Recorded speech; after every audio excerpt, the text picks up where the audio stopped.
ये आपसे अनजान नहीं है। लोगों के बीच में रहना, मिलना जुलना, घुलना। कांग्रेस पार्टी ने अपना प्रत्याशी बनाया है।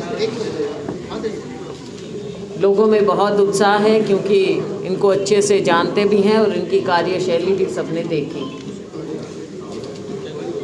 लोकप्रिय भी हैं, काम करने का जज्बा रखते हैं।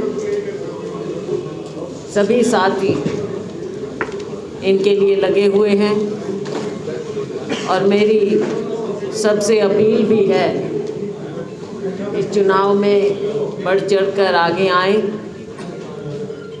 और हमारे मेयर के प्रत्याशी मनोज वाधवा जी और हमारे सभी पार्षद प्रत्याशी जो हैं उन सब के लिए अपने अपने क्षेत्र में असंध में, नीलोखेड़ी में, इंद्री में भी, असंध, नीलोखेड़ी, इंद्री, हाँ सब जगह परिषद में हमारे चेयरमैन के लिए, चेयरपर्सन के लिए और यहाँ कॉरपोरेशन है तो हमारे पार्षद और मेयर और जो भी कांग्रेस समर्थित हैं लोकल लेवल पर।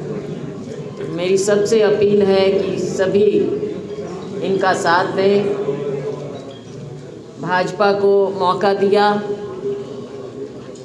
विधानसभा में, जैसे भी यहाँ पर सरकार बनी, लेकिन ख़ास तौर से मैं आपसे अनुरोध करूँगी और मीडिया के माध्यम से मैं सभी से अनुरोध करूँगी कि करनाल मुख्यमंत्री सिटी होने के बावजूद, मुख्यमंत्री ज़िला होने के बावजूद और पार्लियामेंट्री कॉन्स्टिट्यूएंसी होने के बावजूद जो यहाँ पर कार्य दिखना चाहिए था वो नज़र नहीं आया। बहुत सी खामियां रही हैं, कमियां रही हैं, स्कैम पर स्कैम हुए। हमने बार बार आप लोगों के बीच में आकर बातें उठाई। सबसे ज़्यादा जो आम नागरिक के जीवन को प्रभावित करती हैं वो हैं लोकल बातें। जब वो घर से बाहर निकलता है, चाहे उसकी गली की बात हो, चाहे कचरे की बात हो, चाहे पानी की बात हो, बिजली की बात हो, सरकारी दफ्तर में जाकर छोटी छोटी अपनी एप्लीकेशंस की बात हो, हर तरह की जो उनकी ज़रूरतें हैं उनके लिए जो उनको लोकल स्थानीय निकाय में जाना पड़ता है, दफ्तरों में जाना पड़ता है और जो दिक्कतें सामने आई हैं, पहले घोटाले भी बहुत हुए।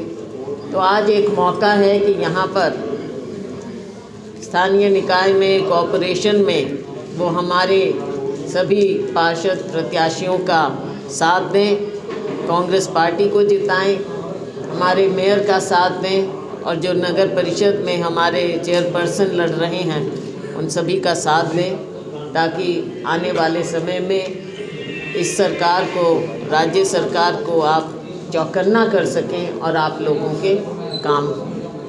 7 कांग्रेसी नेताओं को आज पार्टी ने निकाला है, चाहे करनाल की बात करें या हिसार की बात करें। जी बिल्कुल, क्योंकि इन्होंने, पार्टी ने इन्हें बहुत पहचान दी, सब जानते हैं। टिकट भी दिया, टिकट भी आसानी से कहाँ, प्रत्याशी बहुत, उम्मीदवार बहुत होते हैं, टिकटार्थी बहुत होते हैं, लेकिन पार्टी एक पर फैसला करती और वो करके इनको मौके भी मिले। लेकिन उसके बावजूद पार्टी में आस्था ना रखते हुए भाजपा में गए हैं, सत्ता पक्ष में गए, अपने जो भी कारण हुए तो, लेकिन अब पार्टी के खिलाफ वो गए हैं तो पार्टी ने उन्हें निष्कासित किया। 10 सालों से कांग्रेस बगैर संगठन के चुनाव लड़ रही है और एक भी चुनाव नहीं जीत पाई। क्या लगता है आपको इस बार भी बगैर संगठन के चुनाव लड़ रहे हैं तो कैसे जीत पाएंगे? नहीं, ये लोकल लेवल पर है। हमारे कांग्रेस के कार्यकर्ता मेहनत कर रहे हैं, लेकिन पीछे जैसा आपने कहा कई साल से हमारा संगठन नहीं रहा। संगठन बनना चाहिए था और आपके बीच भी मैं कई बार आई और ये बातें पहले भी हमारी हुई हैं, आपकी हमारी, संगठन के अभाव की। लेकिन अब हमारे नए प्रभारी बने हैं और हमें पूरा विश्वास है कि वो, क्योंकि एक बहुत मैच्योर, मंझे हुए पॉलिटिशियन हैं, संगठन के वो व्यक्ति हैं और उन्होंने पहले भी हरियाणा को देखा हुआ है, तो हम पूरा विश्वास रखते हैं कि वो बहुत अच्छे ढंग से बैलेंस करते हुए संगठन को बनाने में हम कुछ ज़्यादा लोकल लेवल पर कॉम्प्लिकेशंस ही हो जाती हैं, इसलिए रह जाती है। मैम, भाजपा ने एक बड़ा आरोप ये भी लगाया। मैम, आप विपक्ष में हैं और प्रतिपक्ष का नेता चुनना तो आपके हकदार हैं, आप उसके हैं, लेकिन वो भी नहीं चुना जा रहा है। इतना लंबा वक्त हो गया, भले ही आप विधायक ना हो लेकिन पार्टी के अंदर तो है। जी जी, बिल्कुल बिल्कुल। और अब शीघ्र ही वो भी होगा, जैसा मैंने कहा, नए हमारे प्रभारी भी बने हैं और आगे सत्र भी आएगा, शीघ्र ये फैसला होगा। मैम, भाजपा ने एक बहुत बड़ा आरोप लगाया है कि मेयर प्रत्याशी है मनोज वधवा जी करनाल से, उनके ही वार्ड से आप लोग पार्षद प्रतिनिधि नहीं उतार पाए। देखो, ऐसी बात किसने कहा है?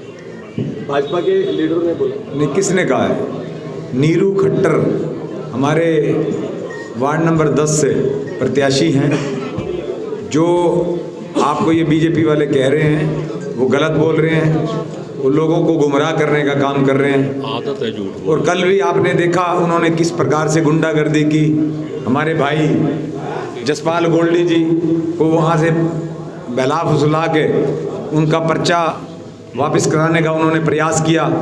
हम वक्त पे पहुँचे और गोल्डी जी ने कहा कि मैं मजबूती से चुनाव लड़ूंगा। उसके बाद उन्होंने जोर ज़बरदस्ती की, आपके सामने ही थी वो सारी मीडिया के अंदर वो क्लिप्स आई हैं।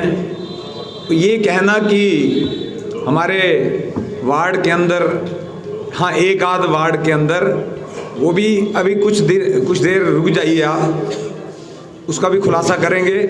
जो वार्ड नंबर 8 से